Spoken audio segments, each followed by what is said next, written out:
यै दुर्गपारायै सारायै सर्वकारिण्ये ख्याते उतते कृष्णाय धूम्रायै सततम नमः। आज भगवती जो कालरात्रि का स्वरूप है, 7वें दिन नवरात्रों में उसकी पूजा की जा रही है बड़े धूमधाम से।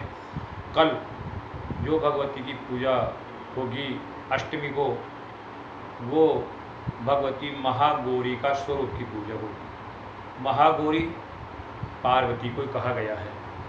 जब भगवान शिव को वर रूप में प्राप्त करने के लिए भगवती ने घोर तपस्या की और तपस्या के प्रभाव से लगातार जंगल में रहने के कारण और पूर्व काल में जो सती थी वो अग्नि के अंदर योगाग्नि में अपने शरीर का दाह किया था, इसलिए जो पार्वती का जन्म हुआ वो श्याम वर्ण के अंदर अवतरित हुई थी भगवती पार्वती। और तपस्या करने के कारण और ज़्यादा काली हो गई, सांवली हो गई। और जब भगवान शिव तपस्या से प्रसन्न होकर के पार्वती के सम्मुख जाते हैं और उन्हें आश्वासन देते हैं पत्नी रूप में स्वीकार करने का, और अपने सिर से जो गंगा जी निकल रही है उसकी धारा में भगवती पार्वती को गंगा के स्नान करवाते हैं। और जो ही भगवती जो पार्वती का जो कालिमा थी, जो काली त्वचा थी, वो गंगा जी में स्नान करते ही गौरवर्ण में तब्दील हो गई, यानी बहुत सुंदर आकर्षक स्वरूप भगवती का हो गया, एकदम श्वेत वर्ण हो गया। बताया गया है भगवती का जो महागौरी का स्वरूप है वो श्वेत वस्त्र धारण करने वाली है और वृषारूढ़ है, बैल पे बैठने वाली, और भक्तों को अभय प्रदान करने वाली है। विशेष रूप से भगवती को श्वेत वस्त्र तो पहनती है लेकिन नीले रंग बहुत प्रिय है। और जो भगत भगवती की पूजा करते समय गुलाबी कलर के वस्त्र पहन के बैठेगा उसको विशेष कृपा प्राप्त होगी।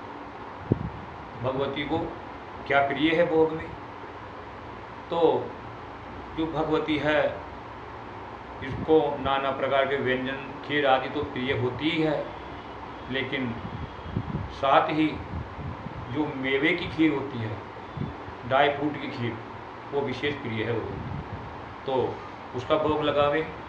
और श्वेत पुष्प विशेष प्रिय है। महागौरी की पूजा करते समय श्वेत पुष्प अवश्य अर्पण करें। श्वेत कमल मिल जाए तो बहुत श्रेष्ठ है, लेकिन वो नहीं मिल पाते हैं तो सुलभता में जो श्वेत पुष्प मिल जाए वही भगवती को अर्पण करें। भगवती की पूजा वो व्यक्ति अवश्य करें जो वैवाहिक परेशानियां झेल रहा है, यानी दाम्पत्य सुख जिनको नहीं मिल रहा है, विवाह भी हो गया है लेकिन गृह में नाना प्रकार के क्लेश से जूझ रहा है, ऐसे व्यक्ति को कल भगवती की महागौरी के रूप में पूजा अर्चना करनी चाहिए। गंगा जल आदि से स्नान वगैरह करवा करके भगवती के सामने नाना प्रकार के जो पूजा की सामग्री है उनसे पूजा करके मेवे की खीर बना करके भगवती को अर्पण करें। और वो जो मेवे की खीर है वो आदि तो कन्याओं को वितरित करें और जो आदि शेष बची है उसको प्रसाद के रूप में दोनों दंपति ग्रहण करें। ऐसा करने से दोनों का जीवन आनंदमय हो जाएगा और घर में खुशहाली लौट आएगी।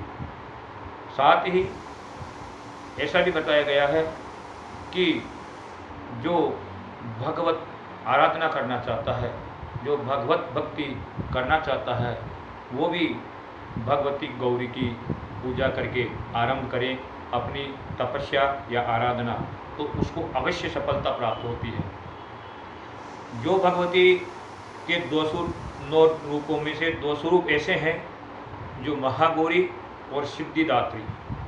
महागौरी अष्टमी के रोज घर घर में पूजी जाती है और सिद्धिदात्री नवमी के रोज घर घर में पूजी जाती है। कन्याओं के माध्यम से भी भगवती का अर्चन किया जाता है। किस कुल देवी के रूप में, किस घर में किस कुल देवी के रूप में ये पूजा अर्चना स्वीकार करती है।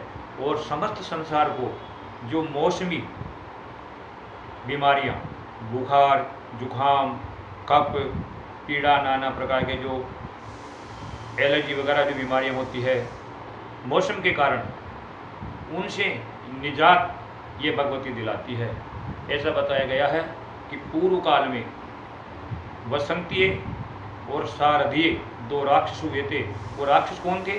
ये मौसमी बीमारियों के रूप में ही वो राक्षस होते थे और इनका ये भगवती दमन करके पुनः प्रजा को सुव्यवस्थित दीर्घायु की आशीर्वाद प्रदान करती थी। इसलिए घर घर के अंदर भगवती की पूजा आज भी की जाती है कुल देवी के रूप में।